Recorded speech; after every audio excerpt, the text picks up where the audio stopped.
Finally, Yul Edochie has been held down and served the divorce papers. You know, the other time he tried to pretend and acted like he wasn't interested. He thought refusing the summons, refusing the divorce papers will result to the divorce being dragged for years. But no, man. Well, the court is even doing you, and I think the Austin maybe was one that advised you to be stupid. The court is doing you good by even trying to serve you these papers. Me, I would have preferred that the court finalize everything behind you. That is what I wanted. I just wanted you to sit with Juju Austin. Juju Austin needs you. That's it. Don't worry. Just leave the divorce to May. She will handle it, and that's it. Well, he has been forced to take the divorce papers, and he cannot pretend he signed for it. He cannot pretend that he didn't collect it. He cannot pretend. Not at all. Now, there are people who are of this opinion. May should have stayed. May should have prayed. May should have fought for her marriage. Like, seriously? I don't know where people get this strange idea from, that you need to fight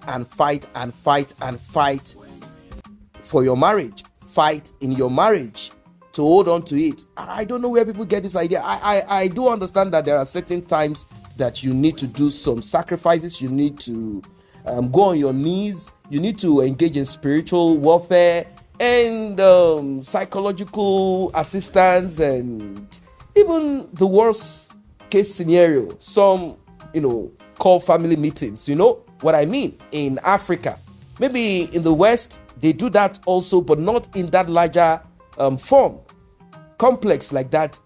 That is observed in Africa, practiced in Africa. They also call their parents to speak to their son, their daughter, and you know what I mean. Well, for those who are suggesting and advising me to keep on keeping on, let me explain. There are three things or three tenets that guide human life. One, your personal self, your thoughts inside of you. It could be your sense, common sense, or whatever it is, your thoughts, your personality as a person. One. Two, religion. Three, the society where you are from. Those are the three important. And that society implies culture, tradition, where you are from. How are things done? What have your ancestors done? What are the practices? Then your religion. Now, these two things could overshadow yourself, could even become what you are as a person. And you could also grow out of these two, religion and your culture, tradition. You might even have your own personal opinion as a person. So those are the three things that determine what people do, decisions they make. Now, for me, I might not know much of what lies inside of her, but from the little that she told us about herself, she said, first of all, it is not a practice in my family. We do not practice polygamy. One, maybe some people might point to some of our uncles. It could be talking of our immediate family. Now, let us leave that. She said our religion does not permit it.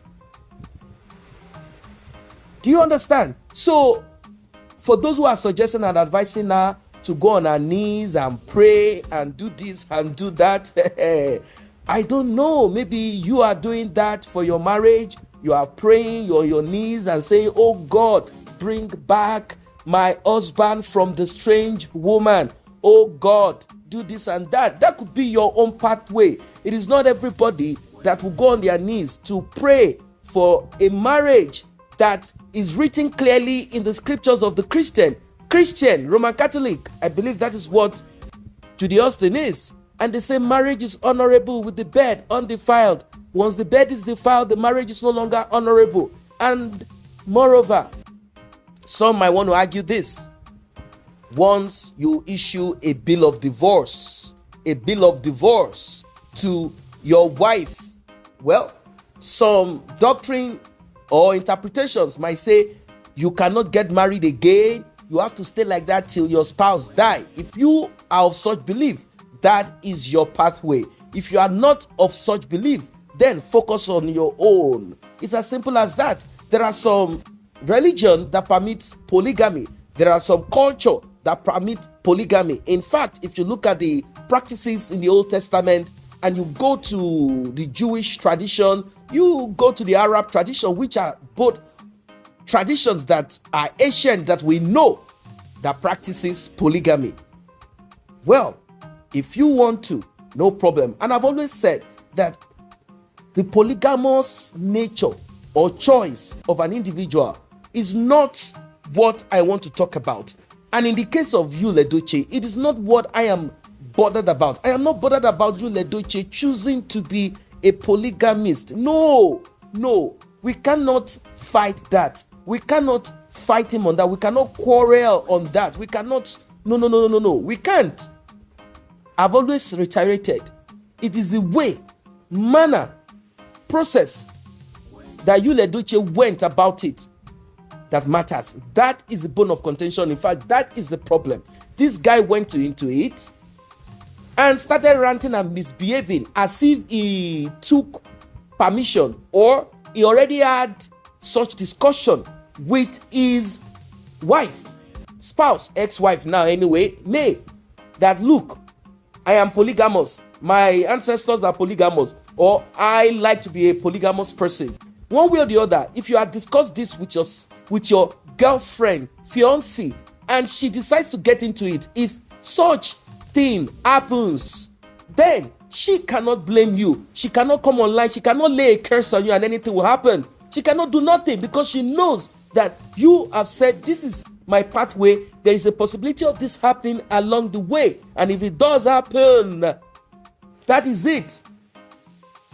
But in the case where you didn't plan for it, you didn't envisage it, you didn't even think about it, it wasn't in your thought, you never know or knew that such lies inside of you, and you get into it.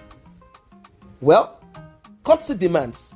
Humanity in you should make you speak better to that woman that you have brought into it. Like, you know what?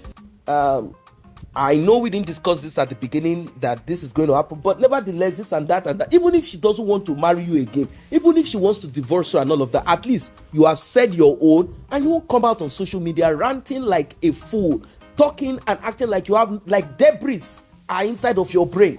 You don't come out speaking in such a manner, talking anyhow, trying to respond to thousands, if not millions of people on social media, trying to respond to them, thinking that your crackling voice will be louder than them, trying to let them know of King Solomon, trying to let them know that polygamy is now favorable to you because May is now getting endorsement and all of those crap coming out of his mouth. It sounded like an empty barrel. In fact, now they say it's no longer, in fact, was it even Odogu? He was kind of trying to get into that position of Odogu. They say it's Odiegu now or whatever he is right now. Well, simply put, he was climbing the ladder of being called hero. But unfortunately, he has dropped down to zero. Before, people wanted to pray for him. Maybe they did. Maybe you did. But now, people have saved their prayers upon realizing the kind of spirit inside of him, the kind of greed, selfishness that is right inside of him, manifesting every second. People came to realize it and they said, wait. We have our own problems. Let us face our own. Let us pray for our own self. Let us focus on ourselves. Let us use this as a lesson. Like I've always said, this is a lesson to every individual, everybody, male and female. We are not perfect. We also make mistakes in life, but we should be careful not to go into what they call the extreme in whatever we do. Extreme. Very important. Like and share this video.